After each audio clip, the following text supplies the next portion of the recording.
நிறைய பேர் முருங்கைக்கீரை சாப்பிட சொல்லியிருந்தாங்க. ஈஸியாக முருங்கைக்கீரைன்னு சொல்லியாச்சு. பட் ஆனால் எனக்கு கிடைக்கிறது ரொம்ப கஷ்டமாக இருக்குது. முன்னாடி கடைகளில் வச்சுருந்துருப்பாங்க. அதுக்கப்புறம் சந்தையிலையும் பார்ப்பேன். இப்போ எனக்கு வேணுன்றப்ப எங்கேயுமே கிடைக்கவே இல்லை. ஒரு வீட்டில் வந்து பார்த்துருந்தேன். அங்கேருந்து பறிச்சுட்டு வந்திருந்தேன். அந்த முருங்கைக்கீரை கொஞ்சமாக தான் இருந்துச்சு. அதை வந்து முருங்கைக்கீரை தண்ணி சாறு மாதிரி வச்சுட்டு ஒரே ஒரு வாழைக்காய் இருந்துச்சு. அதை அப்படியே ஃப்ரை பண்ணிக்கலான்னு அதுக்கும் கட் பண்ணி வச்சுட்டு கொஞ்சமாக வந்து கொத்தவரங்காய் இருந்துச்சு. அதையும் மசாலா பண்ணிக்கலான்னு எல்லாத்தையுமே கட் பண்ணி ரெடி பண்ண ஆரம்பிச்சிட்டேன். ஒரு சைடு வாழைக்காவை ஃப்ரை பண்ணி எடுத்ததுக்கப்புறமா இன்னொரு சைடு குக்கரில் கொத்தவரங்காய் ஃப்ரை பண்ணிக்கிட்டேன்.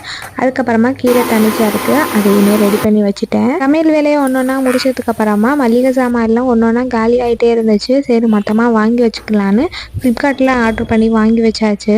நேற்றே வந்துருச்சு. இன்றைக்கி தான் டைம் இருந்துச்சு சொல்லி ஒன்று ஒன்றா பார்த்து அடுக்கி வச்சுக்கிட்டு இருந்தேன். லாஸ்ட் டைம் மளிகை ஜாமான் வாங்கியே ஒரு 3 மந்த்ஸ்க்கு நேரே இருக்கும். ஏன்னா அந்தளவுக்கு பெருசாக யூஸ் பண்ணவே இல்லை. ரொம்ப நாள் கழித்து வாங்குற மாதிரி இருந்துச்சு. எல்லாத்தையுமே ரீஃபில் பண்ணி அந்தந்த பிளேஸில் எடுத்து வச்சுக்கிட்டேன்.